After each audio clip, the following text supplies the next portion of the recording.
नमस्कार दोस्तों, आप सभी पर माँ का आशीर्वाद और महादेव की कृपा सदैव बनी रहे। आज हम बात करेंगे शक्ति की अधिष्ठात्री देवी माँ दुर्गा के परम ऊर्जावान बीज मंत्र के प्रभाव के बारे में, इसके महत्व के बारे में, इसके सिद्धि विधान के बारे में, साथ ही नित्य पूजा में इसका जप किस प्रकार से करना चाहिए, इन सभी बातों पर चर्चा करेंगे। लेकिन सबसे पहले एक बात जो आपको समझनी है कि माँ अपार अनंत शक्तिशाली है। आप जो चाहे माँ से प्राप्त कर सकते हैं। संसार की हर वस्तु माँ के आशीर्वाद से आप प्राप्त कर सकते हैं। बस ये इस बात पर निर्भर करता है कि आप कितनी लगन से माँ की सेवा कर रहे हैं और कितनी एकाग्रता के साथ अपने मंत्र का जाप कर रहे हैं। बीज मंत्र अपने भीतर अपने देवी देवता की प्रचंड ऊर्जा शक्ति को लिए होते हैं, अत्यंत कल्याणकारी होते हैं और बीज मंत्रों के जप से देवी देवता तुरंत प्रसन्न होते हैं, अपने भक्तों का उद्धार करते हैं। किसी भी मंत्र को जब बीज मंत्र से युक्त करके जपा जाता है तो वो तुरंत असर दिखाते हैं और माँ दुर्गा का बीज मंत्र भी ऐसा ही परम शक्तिशाली बीज मंत्र है। माँ का एकाक्षरी बीज मंत्र दुम है और इस एकाक्षरी बीज मंत्र में जोड़कर जो माँ का परम शक्तिशाली बीज मंत्र बनता है वो है ओम दुम दुर्गाय नमः। ओम दुम दुर्गाय नमः माँ की संपूर्ण भक्ति के साथ और माँ की दिव्य शक्तियाँ के प्रति समर्पण की भावना के साथ ओम दुम दुर्गाय नमः का जो जप है वो माँ का आशीर्वाद प्राप्त करने का एक श्रेष्ठ माध्यम है। अगर आप बिना किसी मनोकामना के नित्य पूजा में इस मंत्र की एक माला भी नित्य जप करते हैं तो माँ स्वयं ही आपकी सभी आवश्यकताओं को पूरा करती है और आपकी सभी समस्याओं का निवारण करती है। मंत्र को किस प्रकार से पढ़ा जाए नित्य की पूजा में या इसको संकल्प उठा के किस तरह से हम इसका विधान उठा सकते हैं, इसके बारे में बात करने से पहले थोड़ा सा बात कर लेते हैं इस मंत्र के प्रभाव के बारे में और उन शक्तियों के बारे में जो इस मंत्र के नियमित जाप से साधक के अंदर आते हैं। तो माँ का जो ये बीज मंत्र है ये हर प्रकार की उन्नति के लिए बहुत प्रभावी है। भौतिक उन्नति अगर आपको चाहिए, आर्थिक बाधाएं हैं उनको दूर करना है तो उसके लिए इस मंत्र का जप बहुत प्रभाव देता है। किसी भी क्षेत्र में उच्च सफलता की प्राप्ति के लिए, नकारात्मक ऊर्जाओं से रक्षा के लिए इस मंत्र का नित्य जप अचूक फल प्रदान करता है।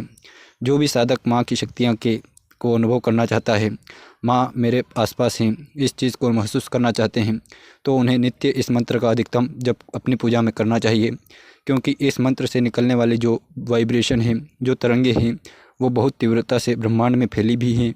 जो माँ की ऊर्जाएँ हैं, माँ की परशक्तियाँ हैं, उनको अपनी तरफ आकर्षित करती है, आपकी तरफ मोड़ती है, माँ की ऊर्जाओं को आपसे जोड़ती है और आपके जीवन को श्रेष्ठ बनाती है।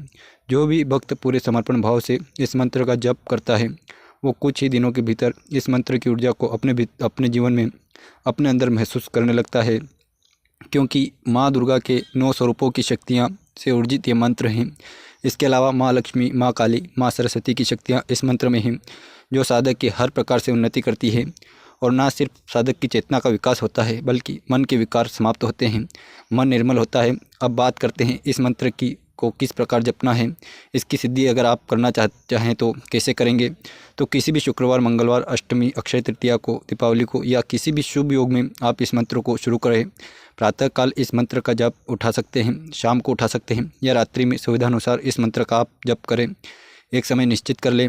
अब स्नान आदि करके स्वच्छ वस्त्र धारण करके सर्वप्रथम आप आसन ग्रहण करेंगे। आसन ऊनी लाल रंग का होना चाहिए। किसी विशेष मनोकामना के लिए इस मंत्र का जप कर रहे हैं तो सर्वप्रथम आप संकल्प ले लें। 21 या 41 दिन का संकल्प उठा लें नित्य 11 माला जप करने का। और जो भी साधक हैं वो इस मंत्र को रुद्राक्ष की माला से जाप कर सकता है, लाल चंदन की माला से जप सकता है। एक घी का दीपक माँ के समक्ष आपको प्रज्वलित करना है। अब आपको गणेश पूजन और गुरु पूजन करना है। ओम गंग गणपति नमः इस मंत्र की एक माला जप करनी है। अपने गुरु का ध्यान करते हुए गुरु मंत्र का जप करना है और अपने गुरु से, भगवान गणेश से साधना में सफलता का आशीर्वाद मांगना है, या जो भी आप जप कर रहे हैं उसमें सफलता का आपको आशीर्वाद मांगना है। ओम नमः शिवाय इस मंत्र का जरूर जप किया जाना चाहिए और बटुक भैरव जी की एक मंत्र माला ओम बटुक भैरवाय नमः इस मंत्र का आप जप कर लें। तत्पश्चात माँ का पंचोपचार पूजन करेंगे। धूप, दीप, अक्षत, पुष्प माँ को अर्पित करेंगे और भोग जो आप अर्पित करेंगे उसमें लौंग और बताशे, 2 लौंग 2 बताशे का भोग नित्य आप माँ को लगाएं। सामर्थ्य अनुसार आप फल अर्पित करें, माँ को सूखा मेवा अर्पित करें, नारियल आदि माँ को अर्पित करें और आपके साधना काल में जिस दिन शुक्रवार पड़ रहा है उसी दिन खीर का भोग माँ को अवश्य लगाएं। माँ की असीम कृपा आपको प्राप्त होगी। जो ये खीर आप बनाएंगे ये मखाने की बना सकते हैं या चावलों की खीर बनाकर आप माँ को अर्पित कर सकते हैं। विशेष ध्यान रखें कि जब आप संख्या रोज़ एक ही जप करेंगे, या तो 11 माला या 21 माला, अपने सामर्थ्य अनुसार आप माला का संकल्प लें। और जिस दिन ये आपका संकल्प पूर्ण होता है उस दिन माँ के मंदिर में जाकर माँ को श्रृंगार का सामान, चुनरी, नारियल आपको चढ़ाना है।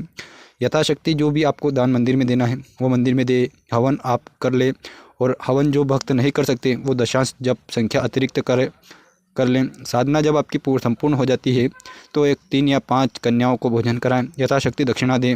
और जब आप इस मंत्र की साधना उठाएंगे तो मंत्र जागृत होगा, तुरंत अपना प्रभाव दिखाता है, क्योंकि मंत्र सक्रिय हो जाता है। मंत्र की शक्ति और माँ की शक्ति जो है वो कार्य करने लगती है। लेकिन संपूर्ण सिद्धि के लिए निरंतर जप करते रहना चाहिए आपको। और जब एक बार आपका संकल्प पूरा हो जाता है तो पुनः आप संकल्प लें। इस समय ज़्यादा संख्या का भक्तगण संकल्प ले सकते हैं। 51 माला का संकल्प ले लें, 108 माला का संकल्प ले लें, आधी सुबह आधी शाम को भी कर सकते हैं। 41 दिन का संकल्प ले लें तो सिद्धि आपको जल्द प्राप्त होगी। लेकिन निरंतर इसको आपको जपना पड़ेगा। और जो भक्तगण बड़ी संख्या का संकल्प नहीं ले सकते वो तो अगर माँ के प्रति जिनकी श्रद्धा है, अटूट विश्वास है, नित्य एक माला भी इस मंत्र की, ओम दुम दुर्गाय नमः, इस मंत्र की एक माला भी अगर आप नित्य की पूजा में करते हैं तो भी माँ की कृपा आपको भरपूर मिलती है। सारे बिगड़े हुए कार्य माँ आपके बनाती है। तो जो भी माँ के भक्तगण हैं, माँ के साधक हैं, अपने जीवन का एक हिस्सा इस मंत्र को उन्हें बना लेना चाहिए। अपनी नित्य की पूजा में इस मंत्र की कम से कम एक माला जप अवश्य करना चाहिए। आज की वीडियो में इतना ही। मिलते हैं अगले वीडियो में नए टॉपिक के साथ। तब तक जय माता दी, हर हर महादेव।